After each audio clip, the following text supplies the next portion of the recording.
While other men walk the dusty roads of history, Navy men turned their faces to a clean wind, challenging the sea to adventure and discovery. In conquering the sea, they conquered themselves, making courage and excellence a proud tradition. Then they looked up from the decks of their ships and conquered the sky, bringing the Navy into the world of flight.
Slightly left, left 3, stand by for final. Recheck there, hook and flaps down, center line slightly left, correct. 101, all down. 500, 3/4 of a mile on glide path, center line remains left, call the ball. 500, ball, halt, 2.3. Ball, keep it coming.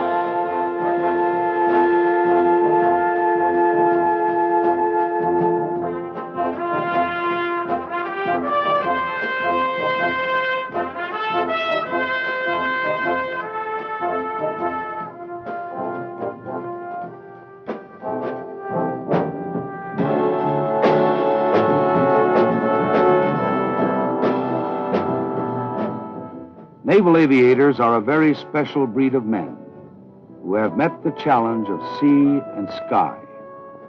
For in all the world, only a few have mastered the sky from the deck of a ship at sea.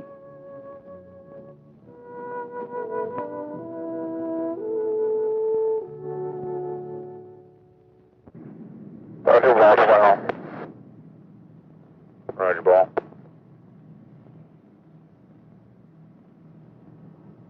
Look at your angle of attack.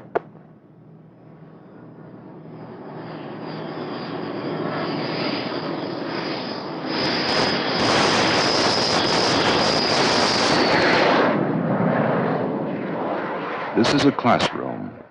The course, Naval Aviation, at Pensacola, Florida. 7-2, you never readjusted your attitude before you took that power off, so you just stayed slow the whole way.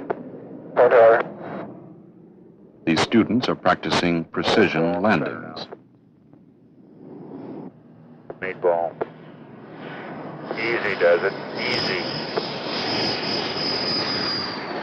Following a beam of light called the meatball, they aim for a 10-foot spot on the runway. Ball 2-1. As the LSO, or landing signal officer, their instructor talks them in on their approach and grades their performance. It is essential that they be proficient at these landings because soon, for the first time, the young pilots will land their planes aboard an aircraft carrier at sea. Watch the ball.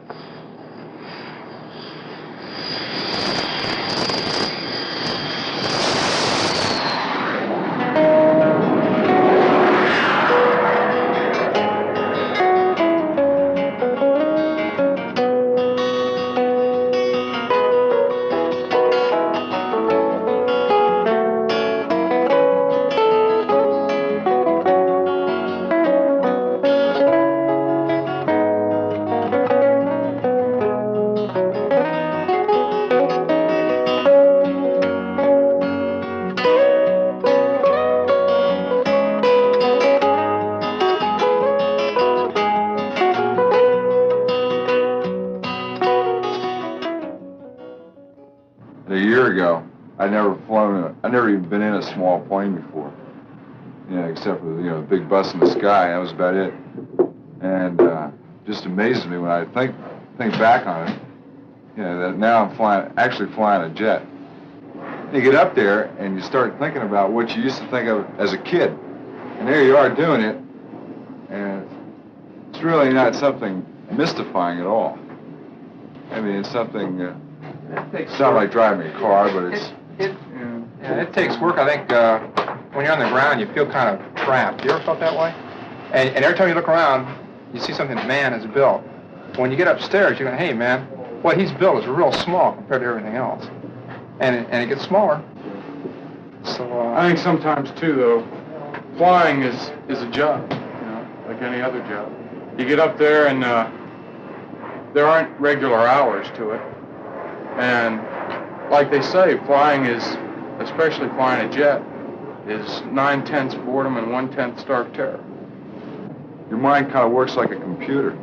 You plug all these things in. You really amaze yourself, because after a pass, you figure out, well, I was a little wide there, or a little long in the groove, and you figure out the corrections you make, and you plug them in. It's like, I don't know anything about computers, but I assume that's what you do, You plug in you find out the variables and what you need to make a good pass. You plug it in, you do it. Your mind works like a computer. It amazes me. And I'm sure most of us feel, or all of us feel, completely confident in it. There are a lot of things that we don't know about flying, but we no longer are scared by it, and we can just go out.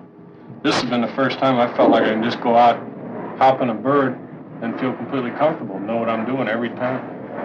it could be something like an athlete training for a race, couldn't it? He trains for weeks and weeks, maybe even months, all for one race, maybe even one a year at the most. And now tomorrow, that's our point. Maybe it'll only be 30 minutes worth of time, but like you said, during that time, you're going to be... Yeah, I mean, you're just going to have to, getting out to the boat isn't something that, there's that point, like he says, where you come around before you pick up the ball, and it's all pretty much just like it's been in training. And then once you pick up the ball, you got it. They didn't always fly jets.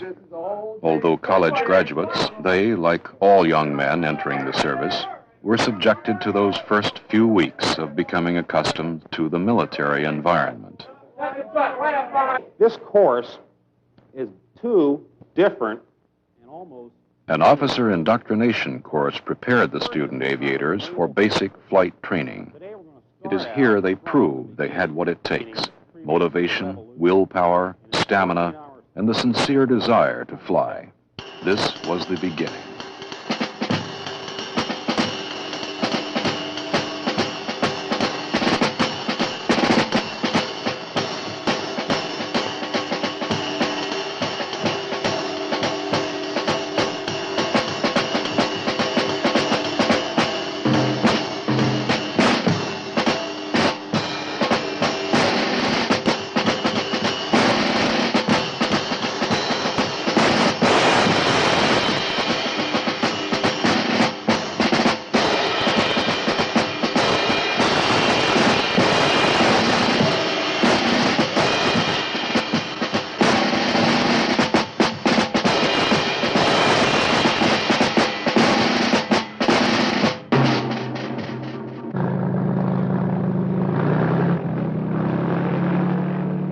The evolutionary process of becoming naval aviators is continued at Softley Field.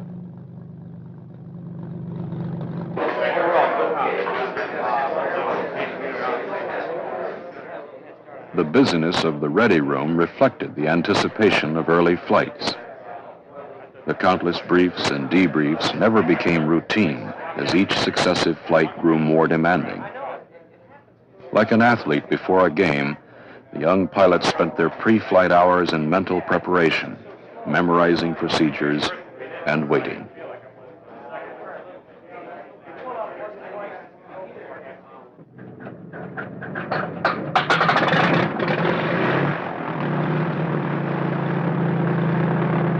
It was now time to solo, time to prove one's abilities to the instructor, but more importantly to oneself. It was during these early flights that the self-confidence was developed, which would prove so valuable throughout the young pilot's career.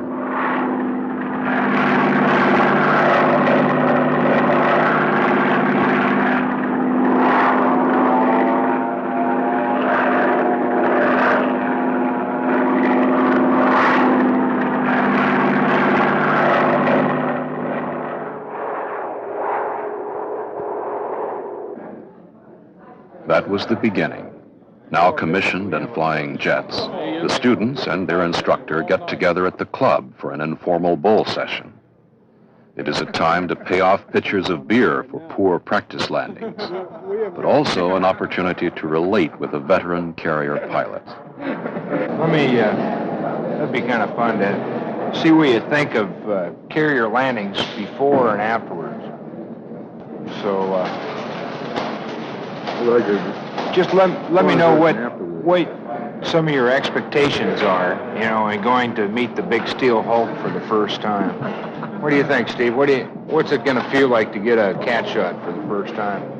I'm going to be sweating. I'm going to be sweating the most as I roll over the shuttle, I think, you know. I'm going to really be sweating. And then, like you said, I think it's going to be an eternity between the time he gives the go and that thing really flies. I think once I get in the air, I'm going to be too preoccupied with procedures. Do you ever get kind of a tug on the wire and then all of a sudden it lets loose? Only if you grab a wire and then the hook releases it. It's, for example, the hook is right here, and if you caught the wire just on the middle part of it without getting underneath, it could pull the wire out and then have the hook slip off. And so that's the reason for the procedure of going 100% as soon as you feel impact and staying there with a full power on the aircraft until you know that you're going to stop. But you're dealing in exceptions. You can't afford not to expect the exception to the rule. And that's the big ticket. It's just like in any procedure, you're learning the procedure for the exception, not for the norm. Although you have not much control over it, things are going to happen real quick and it's going to shake your brains a little bit. The young pilots set out on their final practice landing session. Their performance now would determine whether they would fly to the carrier the next day.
still, I get two passes, you're still a little late with your nose.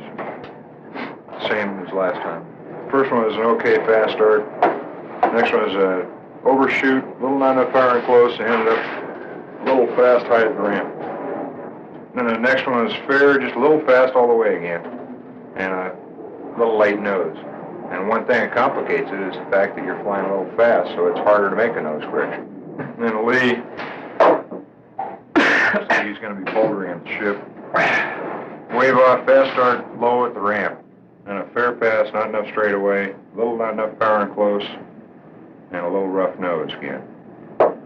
And then an okay pass. I can't remember what the start was like, but just at the last there, one of these nose jobs again, where you pick your nose up and just a little over the top right at the ramp, just enough to change from a 3 to a 4 wire. You're in good shape until you goof with that I nose. almost see that ball starting to fall or something. I'm trying to stop it. Well, stop it with a little less. You're just over controlling is what it amounts to. You're just moving it more than it needs to be moved.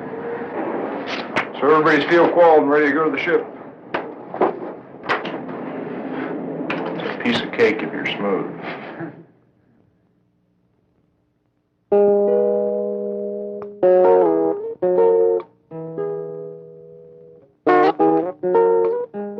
The plane stood ready as the sun burned off the early morning fog. 60 miles out in the Gulf, the carrier steamed toward the rendezvous. It would soon be time to go.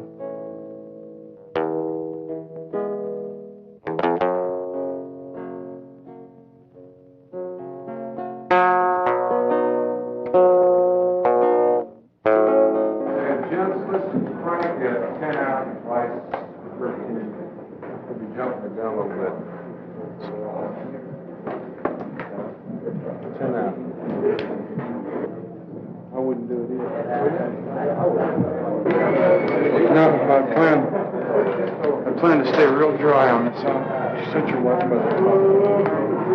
Yeah.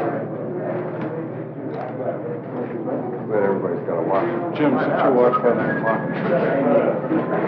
Yeah, pretty close to it. Synchronize your watch. We all agree. Right now, baby. I don't feel it. Right now. Yeah, let's go. Here we go, guys.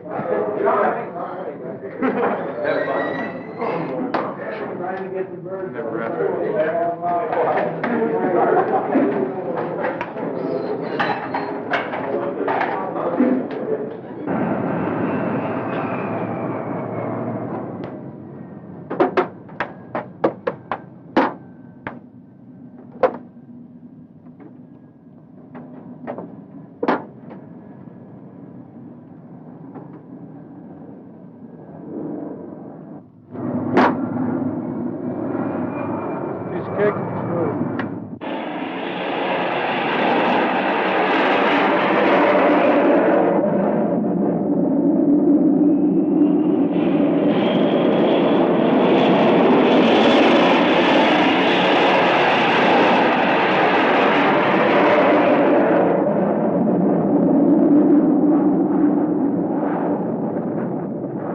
The flight to the carrier would be the longest 60 miles the students had ever flown.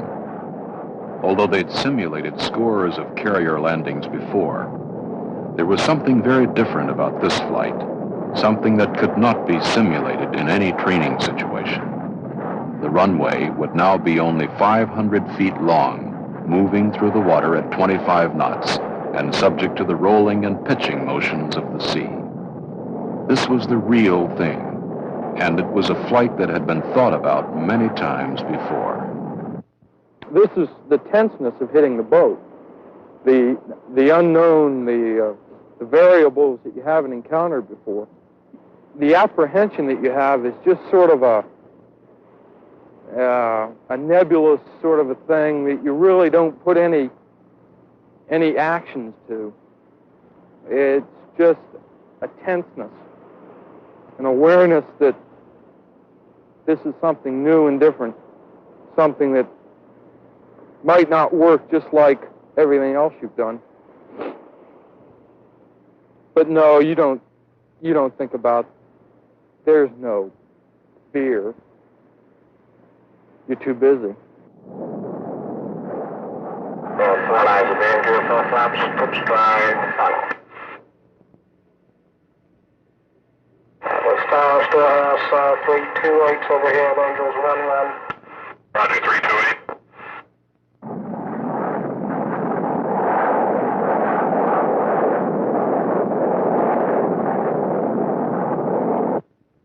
Keep it turning. 316, gear, full flaps.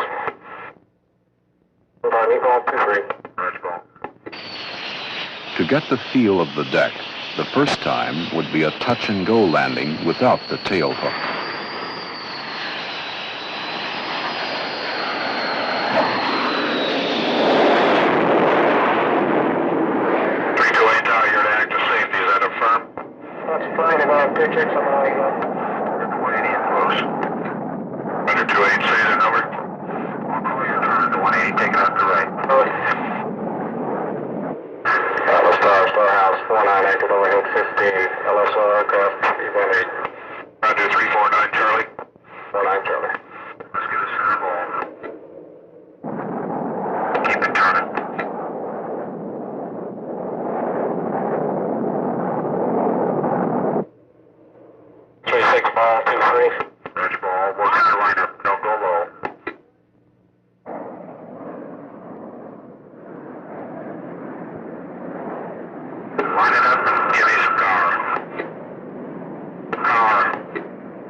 Number 2 wire, not bad for the first time.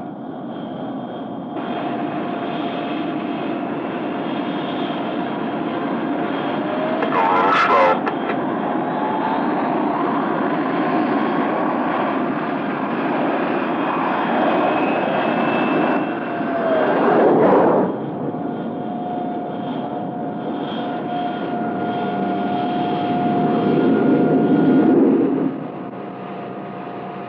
Landing completed, they would now move forward to their first launch from a steam catapult, which would literally throw them back in the air and into a series of landings that would soon become routine.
I didn't go deep enough. I was rendezvousing on you at 45. Well, I wanted, three boulders. I thought I really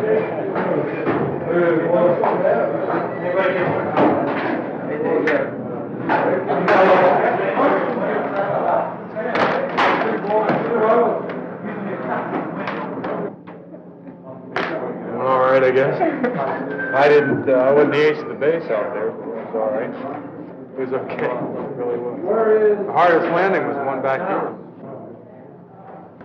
Jerry, you'd pay 50 cents for that ride any time, any car, and you'd do it again and again and again. I'll tell you, that arrest was really tough. Hey, reverse it for the gap shot. Because you've been on arrest, right? Reverse it, man.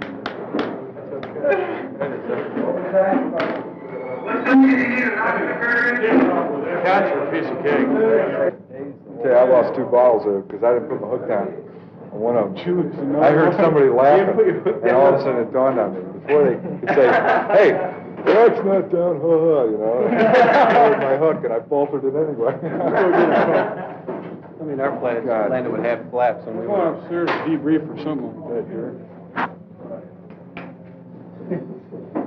You're not going to drink tonight, are you, Dave? Negative. Oh, a little bit. We're all back, and happy it's over with.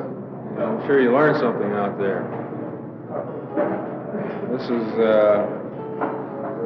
what it's all about. And like you say, it is fast. Things happen very quickly out there, but as time passes, you will get better and better and better at it. So that The young pilots would have 6 more months of training before they received their Navy wings. But to them, this was the day they became naval aviators.